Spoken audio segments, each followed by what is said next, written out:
آپ نے وہ کہاوت سنی ہوگی کہ each one of us is an immigrant. اگر ہم واقعی اپنی روٹس کو، اپنے ڈی این اے کو، اپنے اوریجن کو ٹریس کرتے ہیں تو آپ کو پتہ چلے گا کہ آپ جہاں پہ اس وقت مقیم ہیں بہت ممکن ہے، یعنی 99% چانس ہے کہ آپ کے جو آباء و اجداد ہیں وہ اس جگہ سے ان کا تعلق نہیں تھا اور کبھی نہ کبھی کسی نہ کسی وجہ سے ان کو ہجرت کرنی پڑی. بہت کم لوگ ایسے ہیں جو پراؤڈلی یہ کہتے ہیں کہ جی فلانے ٹائم میں ہم اس جگہ سے اوریجنیٹ کرتے تھے، سالہ سال سے 10 پیڑھیوں سے ہم اسی جگہ سے اوریجنیٹ کر رہے ہیں. لیکن آج کی دنیا میں کسی پہ بھی آپ یہ الزام نہیں لگا سکتے کہ کوئی شخص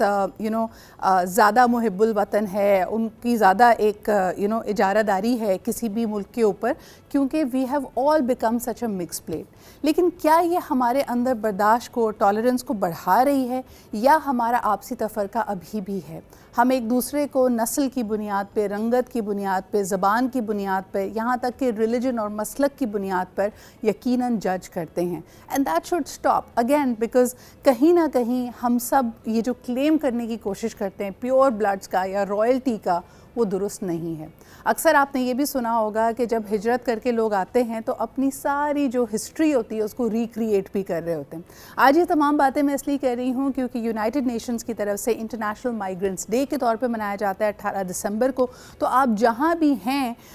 جو آج کی آپ کی حقیقت ہے اس کو بھی یاد رکھیں، جہاں سے آپ آئے ہیں اس کو رسپیکٹ بھی کریں، اور آپ کے علاوہ جو باقی لوگ اگر آپ کے ارد گرد ہیں جو کہ مائیگرنٹس ہیں، اور جیسے مثال کے طور پر پاکستان میں آپ کو بہت بڑی تعداد افغان مہاجرین کی ملے گی، برمیز کی ملے گی، بنگلہ دیشیوں کی ملے گی، تو آپ ان کو اسی طرح عزت اور احترام سے ٹریٹ کریں. لائک وائز اگر آپ کسی ایسی مکسڈ کمیونٹی میں رہتے ہیں جیسے GCC کنٹریز ہیں، کینیڈا ہے، UK ہے، تو آپ کا واسطہ، آپ کا تعلق دوسرے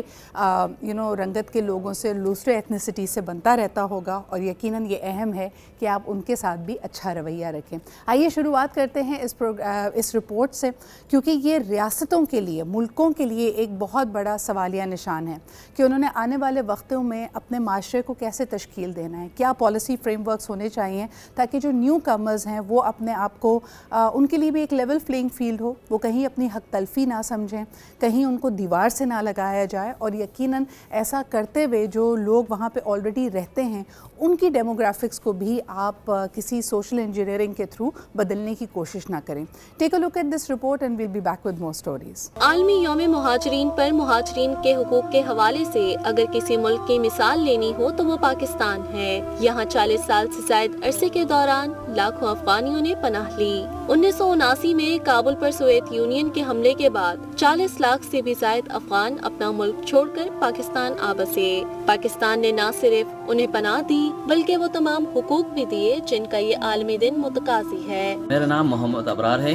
میرے پیدائش پاکستان کی. الحمدللہ ہم لوگ پاکستان میں بہت خوش ہیں، اور پاکستان گورنمنٹ جو ہے نا ہماری مہمان نوازی کر رہی ہے. حکومت پاکستان نے 26 ستمبر کو تمام غیر قانونی اور دستاویزات نہ رکھنے والے غیر ملکیوں کو وطن واپس بھیجنے کے منصوبے کا اعلان کیا، جس کے بعد اب تک پاکستان چھوڑنے والے غیر قانونی افغان باشندوں کی کل تعداد تقریباً 4.5 لاکھ ہو چکی ہے.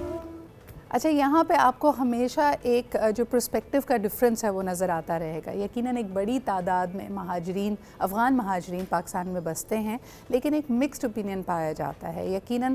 Pakistan being a developing country in کے لیے وہ مواقع نہیں دے پایا ہے جو شاید دوسرے ممالک دیں. لیکن یقیناً پاکستان کی ایک اصولی طور پہ ہماری ایک جو میں سمجھتی ہوں کہ ایک ایسا پوائنٹ ہے جس کو دنیا اجاگر نہیں کرتی، ہم شاید خود بھی باور نہیں کرا پاتے کہ اتنی بڑی تعداد میں nobody has hosted immigrants. اب یقیناً ہم کیونکہ خود ایک ترقی پذیر ملک ہیں، ہمارے لیے بہترین وسائل کسی اور کو پرووائڈ کرنا مشکل ہے، اور پھر یقیناً آنے والے اپنے ساتھ اپنا کلچر لے کے آتے ہیں، ان کے سوشل بیہیورل چینجز آپ اتنی جلدی نہیں کر سکتے، دل میں کہیں نہ کہیں یہ خلش ہوتی ہے، اپنے ملک کی یاد بھی ہوتی ہے، تو it's a very very complicated issue.